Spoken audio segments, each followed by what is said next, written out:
Bonjour à tous, très ravi de vous retrouver pour cette édition de la mi-journée. Tout de suite, les titres. La vallée du fleuve Sénégal dispose d'une nouvelle station d'irrigation de pompage, une infrastructure de dernière génération qui prend en compte le changement climatique pour une agriculture intelligente et souveraine. Elle a été réceptionnée par le ministre de l'Agriculture en tournée dans la zone. Renforcement de la production en électricité. Le Sénégal bénéficie d'un financement de 220 milliards de francs CFA dans le cadre du Millennium Challenge Corporation. Lancé en 2018, ce projet relatif au transport de l'électricité va booster l'économie sénégalaise. Et nous irons à Fatick dans le journal des régions pour parler de l'ostréiculture ou la culture d'huîtres à Nemaba dans le département de Foundiougne. Une importante quantité d'huîtres est récoltée chaque année par des groupements de femmes. L'activité a complètement changé le quotidien de ces populations.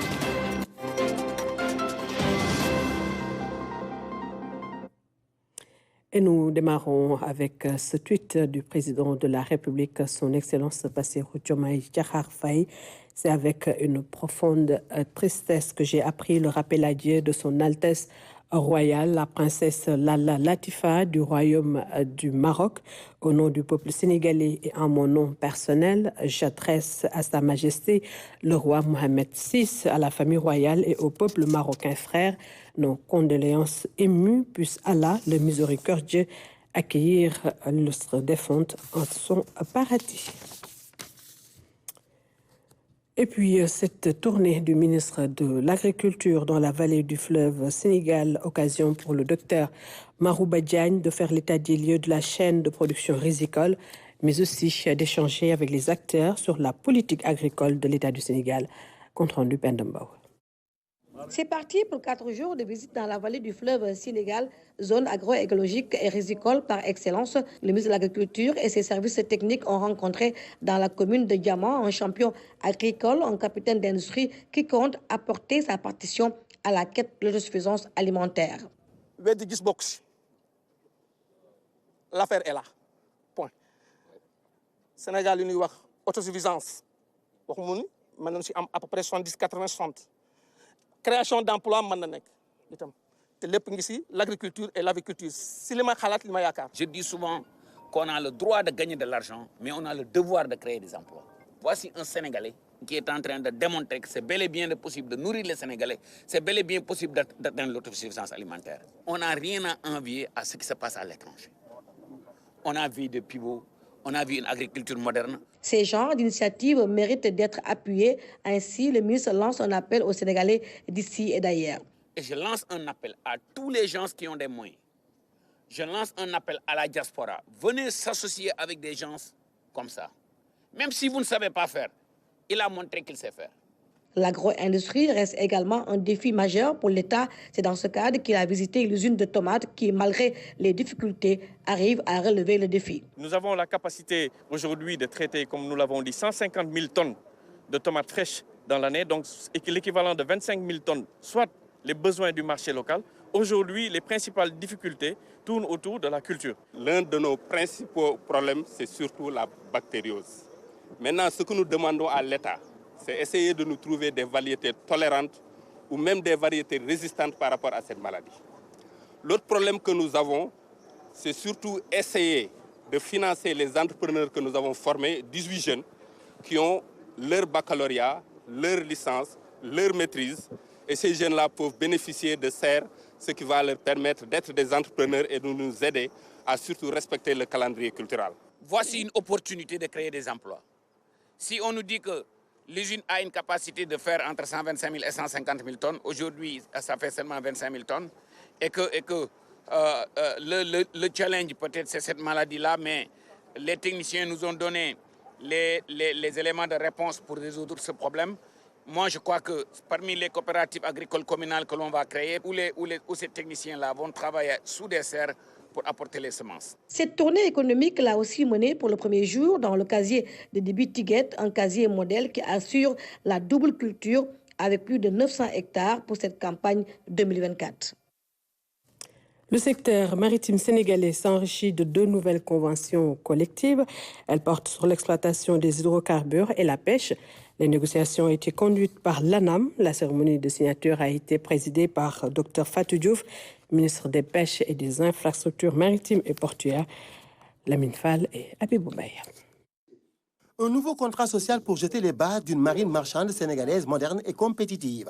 État, patronat et syndicats marins, tous unis pour paraffer 2 conventions collectives, dont l'une porte sur le secteur offshore. L'activité qui nous réunit aujourd'hui consacre le terme, dans de bonnes conditions, de travaux de mise en place de la convention collective de la marine marchande, fixant les conditions d'emploi des marins ou gens de mer employés à bord des navires unités offshore opérant dans les activités pétrolières et gazières au Sénégal. L'autre contribue à la promotion du travail décent et à l'apaisement du climat social dans le secteur de la pêche. En effet, après 48 ans d'application, les dispositions de ce texte qui date de 1976 se sont révélées en déphasage avec l'évolution du contexte économique et social, les normes internationales du travail, les nouvelles fonctions à bord et les nouveaux types de pêche et de navires. Le travail en mer présente des défis et des exigences. Les marins passent des jours en haute mer, loin de leur famille, suffisant pour que l'ANAM, inspectrice du travail maritime, les prenne en compte. Nous avons été tenus de finaliser au plus vite ces documents. Madame la ministre, je vous rends compte que vos instructions ont été exécutées par toutes les parties prenantes de l'administration, mais également du secteur privé et des acteurs. Des acteurs marins dont le courage et la témérité face à un océan souvent hostile font l'unanimité.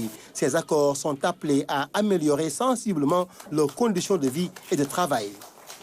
Concrètement, qu'est-ce qu'ils ont changé? C'est la rémunération d'abord. La rémunération des gens de mer évoluant dans le secteur offshore va sensiblement changer parce que en fait, les conditions de travail dans ce secteur-là sont assez draconiennes. La signature de cette convention représente beaucoup de choses. D'abord, une satisfaction, un soulagement et un système de travail adéquat. Par ma voix, le gouvernement se réjouit de l'aboutissement de la négociation collective qui entre en droite ligne avec les orientations stratégiques de son Excellence, M. Bassirou Diomaye Diakhar Faye, président de la République. Compte tenu de l'évolution de l'activité maritime avec l'exploitation du pétrole et du gaz, la convention collective offshore vient combler un vide juridique dans un secteur nouveau. Maintenant, avec la mise en œuvre de cette nouvelle convention, nous allons, on va dire, revenir à une situation normale avec ce vide juridique comblé qui permettra un traitement équitable et juste de nos gens de mer. Ces gens de mer sont célébrés à l'international ce 25 juin, correspondant justement à la signature de ces 2 conventions. Des hommages ont aussi été rendus à titre posthume à des marins qui se sont battus pour la cause de la corporation. Retour dans la vallée du fleuve Sénégal où le ministre de l'Agriculture a réceptionné la toute nouvelle station d'irrigation de pompage située dans la commune de Diama. Cette infrastructure de dernière génération prend en compte le changement climatique pour une agriculture intelligente et souveraine.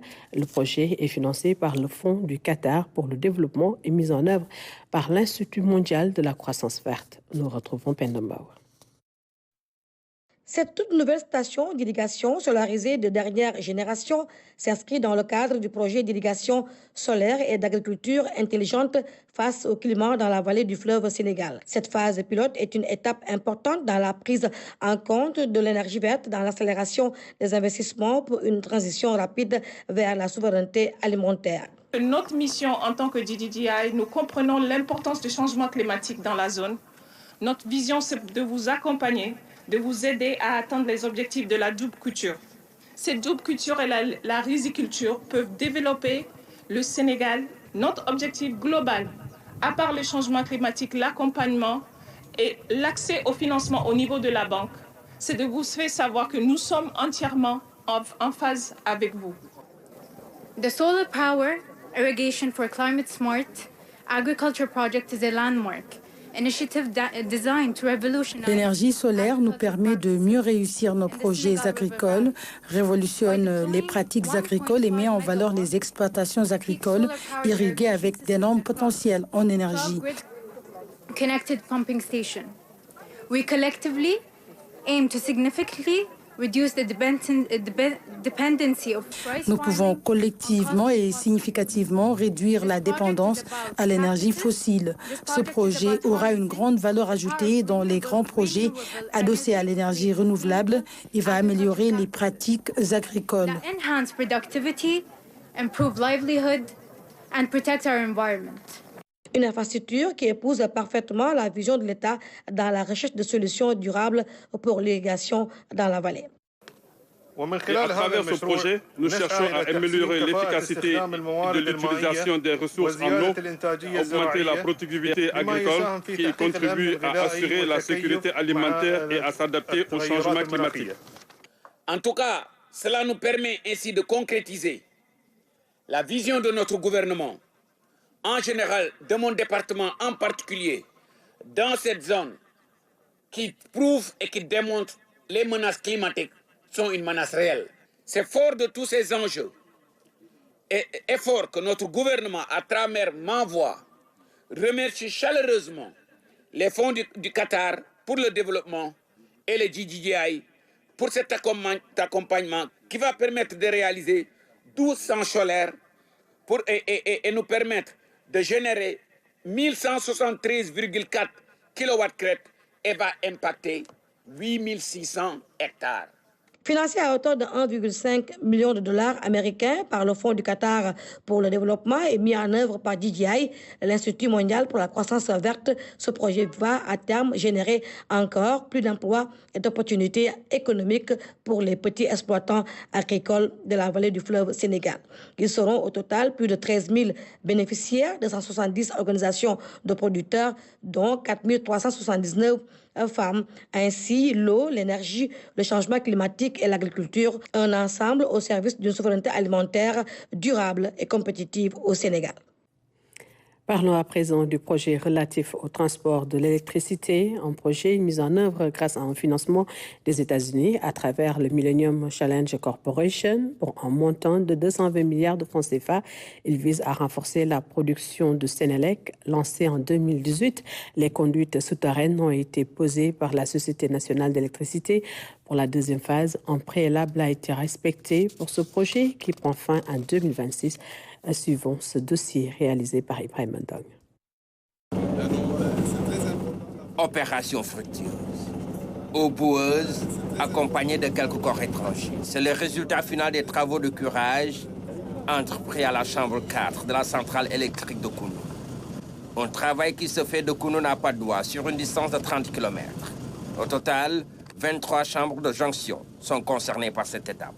Il s'agit principalement de voir si les conduites sont en bon état, en faisant passer des gabarits pour voir si les câbles sont endommagés et dans un deuxième temps de faire une inspection par caméra pour voir que les conduites sont en bon état avant de procéder à la phase de déroulage des câbles, les connexions au niveau des postes de Kounoune et Patte-d'Oie, de faire les essais de mise en service avant de procéder à la mise sous tension. Et voici le GIS, ou poste condensé. À la différence des AIS, ce poste compact offre beaucoup plus d'opportunités, avec plus de 15 départs sur un espace carrément réduit. Ce qui veut dire que dans le cadre de ce projet de transport d'électricité, des infrastructures modernes sont en cours de réalisation. Le Cap de Biche fait partie des sites retenus. Dans les entrailles de ce gros cratère sera bientôt érigé un bâtiment de R+2, une zone d'interface où on note l'intervention de plusieurs entreprises. Il y a l'entreprise Elecnor qui est là, qui va faire le projet LST, c'est le câble souterrain. Il y a l'entreprise, pratiquement, le groupement Airbosch, qui va faire en fait le câble sous-marin LSM. Et il y a Eiffage qui va assurer pratiquement la construction du poste. Là où vous avez vu le cratère, là, c'est la zone où on a que AIS et JS va faire son poste, pratiquement pour pouvoir recevoir le câble 2500 de Elecnor. Une ingéniosité avérée, doublée d'une technologie de pointe, Le tout se résume à une opération réussie d'un projet d'une grande envergure. À partir du Cap des Biches, un câble sous-marin va relier Rufisque à Dakar. C'est la première ligne sous-marine 225 kV au Sénégal. Ce projet est un projet de ligne sous-marine, mais on a un tronçon terrestre. C'est-à-dire que le câble sous-marin quitte le poste de Cap des Biches pour aller au poste à la rive Bel-Air. Et une fois à la rive Bel-Air, nous avons ce qu'on appelle un atterrage, qui est un endroit pour relier la ligne sous-marine et la ligne souterraine. Techniquement, ce sont des opérations donc, de fouilles qui vont être réalisées tout au long de la mer avec des équipements spécialisés, des bateaux qui permettront donc de réaliser ces travaux et de faciliter donc, le déroulage du câble depuis l'atterrage de Monaco-Plage jusqu'au poste ici à Cap des Biches. De l'atterrage de Monaco-Plage, le link avec le poste de Bel-Air est vite établi. 15 km, c'est la distance du câble qui doit relier le Cap des Biches à Monaco-Plage. Monaco-Plage, justement, c'est un nouveau décor qui caractérise les lieux. Sur place, un important dispositif qui renseigne sur le volume des travaux. Un bateau flottant, il a au-dessus de lui, il a un excavateur qui est en train de faire des excavations, des tranchées. Et sur la base de ces tranchées, on va faire la liaison des 2 câbles sous-marins qui seront accompagnés de 6 câbles terrestres de Monaco-Plage jusqu'à la substation de Bel-Air. Et voici le T2, la spécialiste des fouilles au fond des océans. Une machine à la pointe de la technologie, armée de caméras embarquées. Et c'est à l'aide de cette grue de 500 tonnes que la machine est immergée au fond de l'océan. S'ensuit un travail à distance avec des commandes. La structure en métal que vous voyez ici, c'est la chaîne qui va autour de ce que Shehan montre.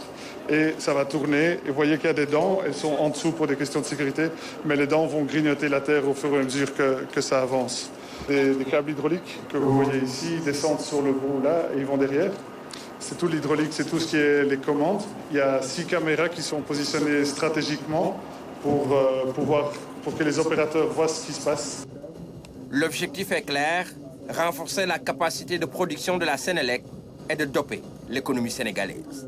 Ça va permettre aux entreprises d'avoir une énergie à moindre coût parce que c'est également l'un des objectifs majeur du compact, la raison pour laquelle aujourd'hui on investit 220 milliards de francs CFA dans le projet transport, c'est arriver à avoir un coût de l'énergie, d'accord, qui impacte sur l'économie de ce pays-là. Ça montre l'importance de ce projet qui va nous permettre de fiabiliser, de densifier le réseau électrique de la Sénélec qui sera bouclé en 225 kV. Donc c'est aussi le lieu de remercier le gouvernement américain pour le support constant au secteur de l'énergie au Sénégal. Mais au-delà de ce projet transport, le gouvernement entend mettre en œuvre une stratégie qu'on appelle la stratégie Gas to Power pour utiliser le gaz local qui proviendra de nos champs gaziers pour nous permettre de réduire drastiquement les coûts de production.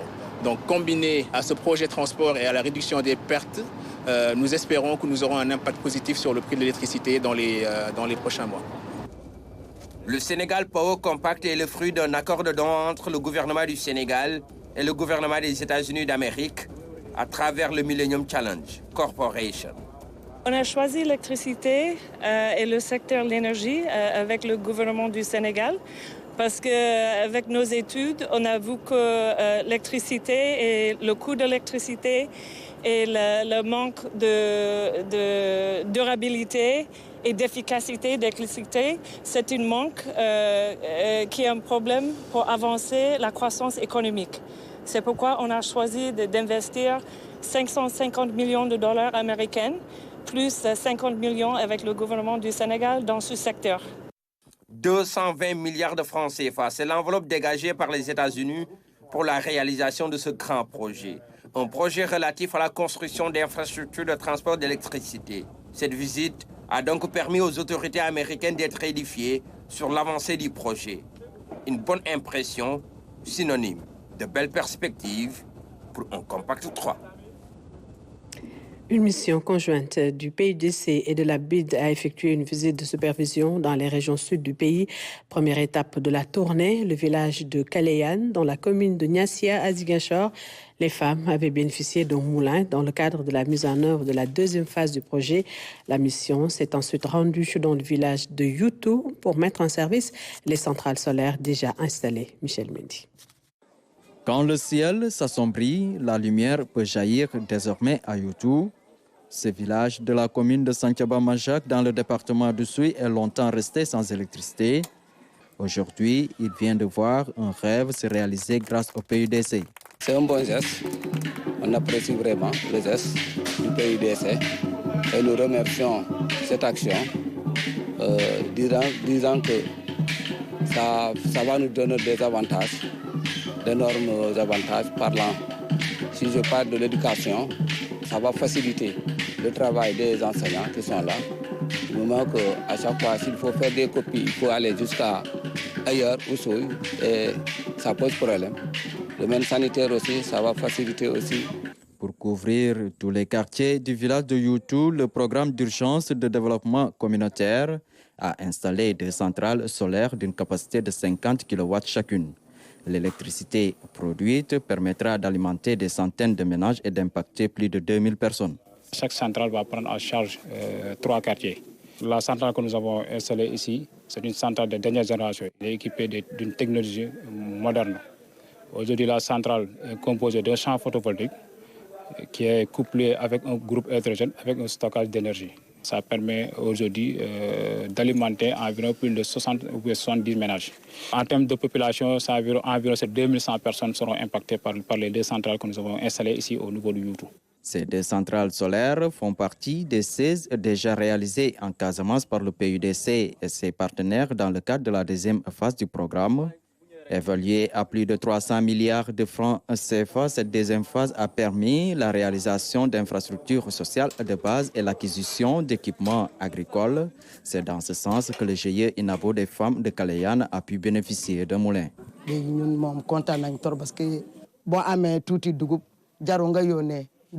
sommes vraiment contentes parce qu'avec ce moulin, si tu as du mil, tu n'as plus besoin d'aller jusqu'à Ziguinchor. Pour ce qu'on gagne, on garde une partie pour un cas de panne.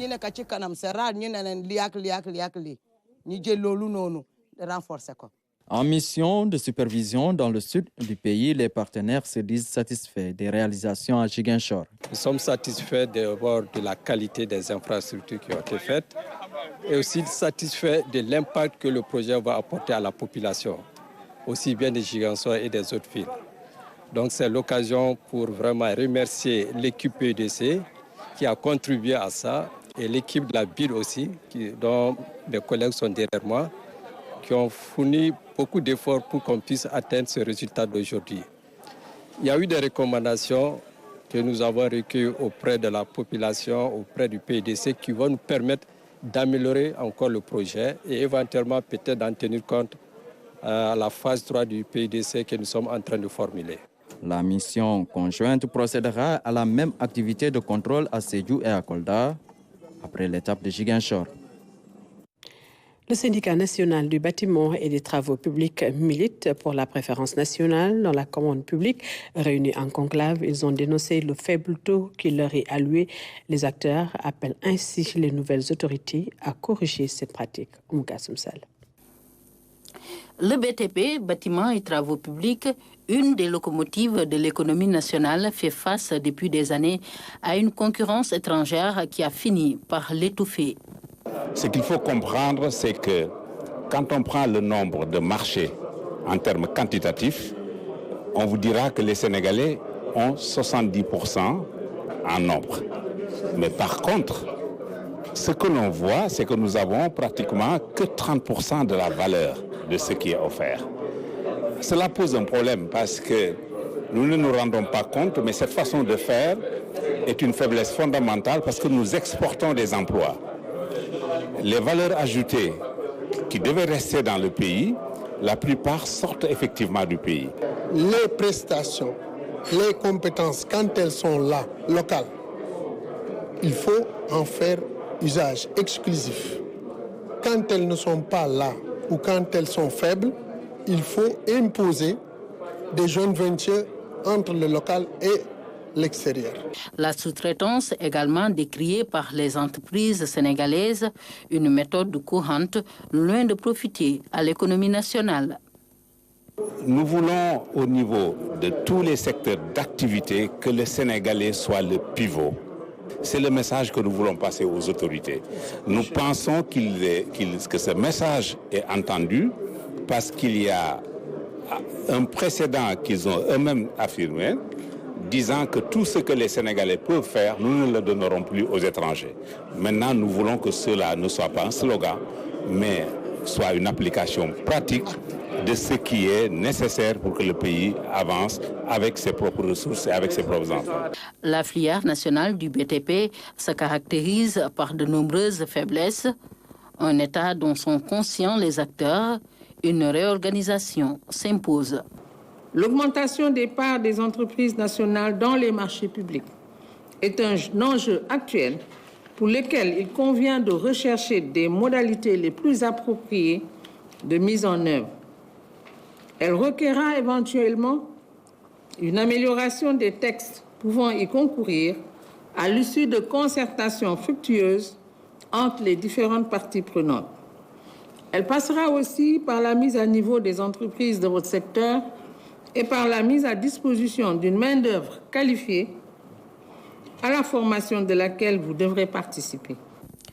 L'Assemblée générale du Syndicat national des entreprises du bâtiment et des travaux publics a permis de faire le diagnostic du secteur. Parmi les mots d'ordre, faire preuve de solidarité pour des entreprises plus robustes et plus résilientes. Lutte contre la violation des droits de l'enfant, le Sénégal lance la deuxième phase. Le projet s'étale sur 5 ans et axé sur la gouvernance nationale et régionale des systèmes de protection des enfants. Pour la première étape, beaucoup d'enfants de la rue ont pu retrouver leur famille. Salut Sec. Ils sont des centaines d'enfants à fréquenter les rues. Au Sénégal, comme dans d'autres pays africains, ce phénomène reste préoccupant malgré les efforts des gouvernements. À cela s'ajoutent des initiatives, des projets comme le PAPEV. Ces 3 années de mise en œuvre ont eu des impacts sur la protection des enfants victimes de violations de leurs droits. Outre les efforts réalisés par le gouvernement du Sénégal dans la protection des enfants, le projet aide beaucoup dans la promotion et la protection des droits des enfants à travers les différentes activités que le projet a aidé à organiser. L'année dernière, ou il y a 2 ans, le projet a permis ce qu'on appelle le programme Zéro enfant dans la rue. Ça nous a permis de retirer beaucoup d'enfants et de procéder donc à leur retour donc en famille d'accueil. Donc, le projet a également permis la formation d'ateliers de renforcement de capacité des acteurs de la chaîne judiciaire. Financé par l'Agence italienne pour la coopération au développement, le PAPEV est une initiative du Haut Commissariat des Nations Unies pour les droits de l'homme qui concerne la Gambie, la Guinée-Bissau, le Mali, le Niger et le Sénégal.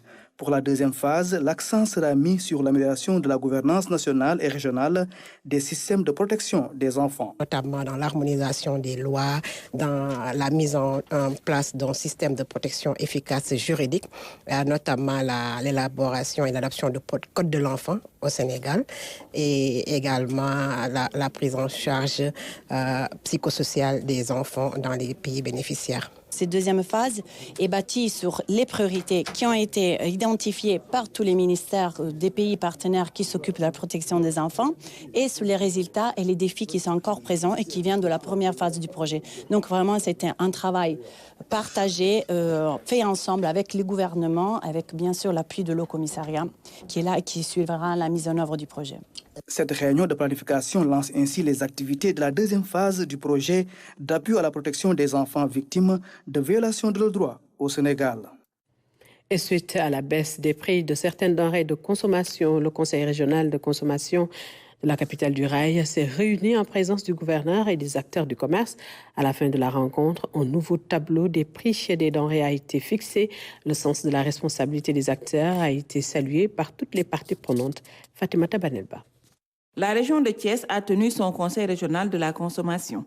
Le service de commerce a obtenu un consensus avec les différents acteurs du secteur après examen des différentes propositions et l'intervention du différentiel de transport. Il est ressorti que Thiès applique les mêmes prix que Dakar sur le pain, le sucre cristallisé et le ciment, avec une légère hausse sur l'huile de palme raffinée, le riz brisé ordinaire et la farine. Le prix du kilo de riz brisé ordinaire est à 415 francs. Le litre d'huile à 1010 francs, les populations thiessoises consommateurs achèteront désormais le kilo de sucre à 600 francs. Concernant la farine, nous avons aujourd'hui un prix qui est à 15 400 francs le sac, soit 4 000 francs de baisse par rapport au prix précédent.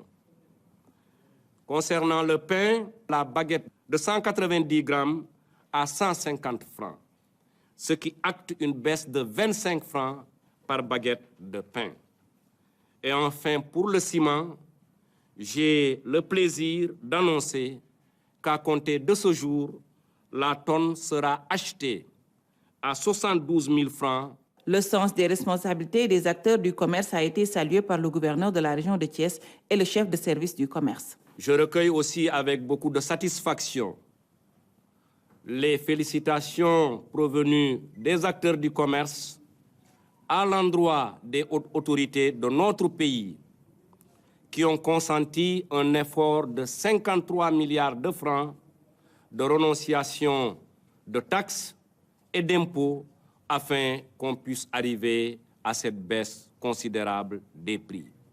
Des mesures d'accompagnement pour préserver le pouvoir d'achat du consommateur seront prises par les autorités compétentes. Ainsi, une brigade régionale de surveillance et d'alerte pour le contrôle des prix sera effective dès ce lundi 1er juillet. Une campagne de sensibilisation et d'information pour stimuler le contrôle citoyen est également prévue en collaboration avec les associations de consommateurs et des relais communautaires. 32 nouveaux journalistes spécialisés en finance ont reçu leur certificat de fin de formation initié par le CECI en partenariat avec Bloomberg Media Initiative. Ils vont désormais investir le marché de la finance et permettre à l'information financière d'être mieux traitée. Abdelaziz Ban. Ils sont 32 auditeurs du programme de formation en journalisme financier de Bloomberg Media Initiative Africa à recevoir leur certificat en journalisme financier. Une formation possible grâce au CESTI et au CESAC et qui vient à son heure. C'est un plaisir, mais aussi un grand espoir pour nous et pour le CESTI d'avoir participé à cette formation-là, d'avoir initié et participé à cette formation-là qui consistait à renforcer le paysage médiatique sénégalais en journalistes capables de faire des analyses en économie et en finance solides. Et à partir de là, nous avons été contactés par Bloomberg à travers son programme Bloomberg Media Initiative Africa, qui nous a sollicité pour que l'intérêt que constitue le Sénégal par rapport à l'exploitation du pétrole, pour pouvoir former des journalistes capables de traiter l'information financière et économique. C'est une formation qui vient à son heure parce que l'information économique et financière constitue encore le parent pauvre dans la presse au Sénégal. Donc ce programme soutenu par le CESTI, le CESAC et Bloomberg arrive à point nommé pour renforcer les capacités de nos journalistes, pour mieux faire comprendre les réalités économiques et financières du Sénégal au moment où on démarre l'exploitation du pétrole et du gaz au Sénégal. Je pense que c'est une formation extrêmement importante. Avec ce certificat en journalisme financier, il est attendu des auditeurs une meilleure contribution sur l'économie et les finances, des analyses pointues et des contenus de qualité. La cérémonie a été mise à profit pour rappeler les attentes. Nous adressons des remerciements spéciaux à la Fondation Bloomberg et à ses partenaires, la Fondation Ford et la Fondation Stavros-Niarchos, pour avoir bien voulu financer cette certification en journalisme financier. Nous adressons nos sincères remerciements au CESTI. Nous avions jugé nécessaire qu'il est mieux de prendre des cas des auditeurs et comment cette formation les a impactés dans leur travail et les perspectives qu'ils attendent dans le futur. C'est une formation de base, mais aujourd'hui, avec les ressources numériques, on peut continuer à se former et tous les professeurs tous les experts qui ont intervenu dans cette formation-là sont encore disponibles pour les accompagner. Il faut qu'ils osent aborder les questions économiques et financières. Et je pense qu'à partir de là, ils finiront par être de très bons experts dans le domaine. Durant 6 mois, ces auditeurs ont été formés sur le journalisme financier, des auditeurs qui vont investir le marché de la finance et permettre à l'information financière d'être mieux traitée, au grand bonheur des populations.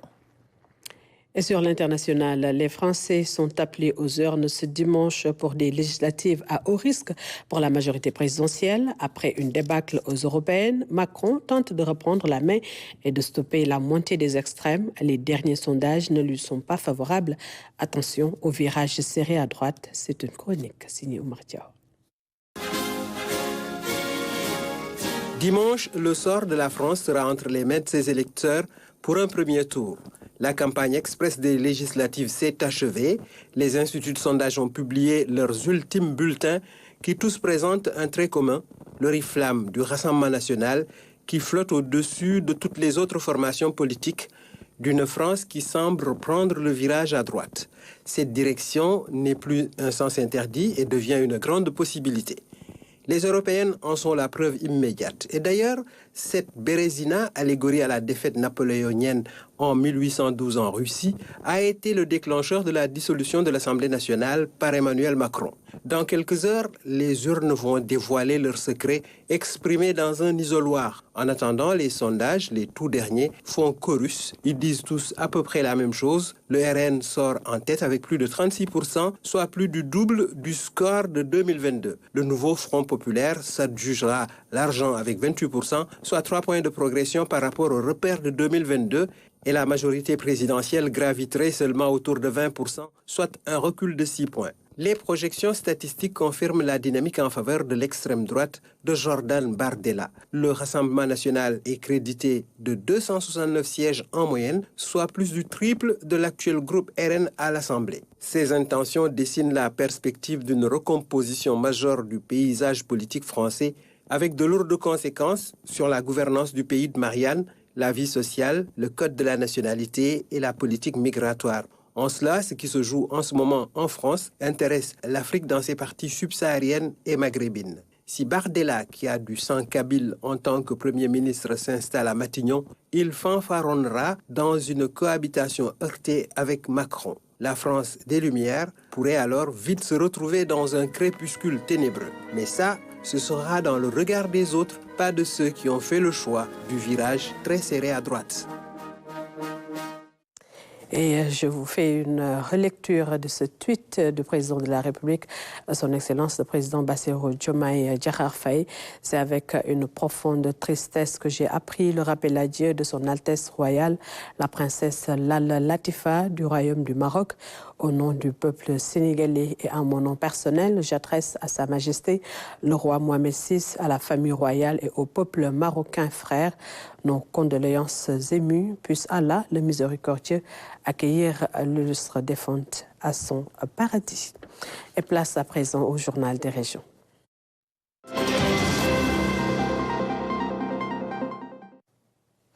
Et je vous le disais dans les titres de cette édition de la mi-journée, l'on s'intéresse à présent à l'ostréiculture, un secteur en pleine expansion dans la région de Fatick, à Nemaba, dans le département de Foundiougne. Une grande quantité d'huîtres est récoltée au quotidien par des groupements de femmes. Vous allez le voir, l'activité a complètement changé la vie des populations locales grâce à l'appui du programme Fish 4, ACP Sénégal et l'Union européenne. C'est un dossier réalisé par Claire Diop. Le projet déroulé a permis d'améliorer sensiblement la vie des populations ici à Nemaba. Nous sommes dans la commune de Toubacouta, département de Foundiougne, région de Fatick. Sur financement de l'Union européenne, l'approche adoptée par le programme Fish 4 ACP donne un coup de pouce à la filière ostréicole. En amont, un travail de fond avait été fait, du matériel mis à disposition pour une production de qualité. Ce que nous avons voulu faire spécifiquement tout au début, c'est d'aller vers l'information, donc de procéder à un diagnostic profond qui nous a permis de voir les contraintes, les opportunités de la filière, qui sont les acteurs, quels sont les acquis, qu'est-ce qu'il faut faire. Parce que suite à ce diagnostic qui a été validé également avec l'ensemble des acteurs, nous avons dégagé une vision et le diagnostic avait permis d'identifier des points de levier. L'identification de ces points de levier a permis d'élaborer de manière inclusive et participative une stratégie de mise à niveau de la chaîne de valeur huître. Désormais, la production est fortement améliorée. Maintenant, avec l'appui du projet, ils utilisent maintenant les pochons et les coupelles. Donc les pochons aident non seulement à améliorer les conditions de travail, à réduire la pénibilité du travail, mais également à garantir la production d'huîtres de qualité, tout en travaillant dans des conditions sûres, dans des conditions de santé et de sécurité améliorées et assurées. Les ostréicultrices de Nemaba se félicitent de l'accompagnement apporté. L'acquisition de nouvelles techniques a permis d'augmenter les rendements. Depuis que nous disposons des pochons, il y a beaucoup d'avantages. Les rendements ont fortement augmenté. Les conditions de travail sont nettement améliorées et nous n'enregistrons pratiquement plus de pertes. La délégation européenne a fait le déplacement pour apprécier de visu le travail fait sur place. La délégation de Bruxelles a pu constater le travail époustouflant qui est fait par ces communautés de femmes, par le GIE. Il faut qu'on montre aux bailleurs que les fonds qu'ils investissent le sont à bon escient. Appréciation pour le courage de ces femmes. Vraiment, bravo les mamas. Je suis impressionnée. Bien organisé, oui, et surtout l'esprit d'entrepreneuriat de ces femmes. Au Sénégal, la production nationale d'huîtres est estimée à quelques 16 000 tonnes selon le ministère. À Nemaba, Fish for ACP s'efforce à rendre la chaîne de valeur ostréicole plus productive et durable afin d'en faire un catalyseur de développement économique local basé sur une exploitation rationnelle et équitable des huîtres. La démarche est une contribution déterminante pour l'autonomisation des femmes de la localité. Voilà d'importantes quantités d'huîtres récoltées chaque année grâce à l'appui du programme Fish for ACP Sénégal et l'Union européenne. Et voilà, c'était tout pour cette édition de la mi-journée. Merci à vous de l'avoir suivi. Je vous retrouve tout de suite après pour l'édition en Wolof. Bon après-midi à tous.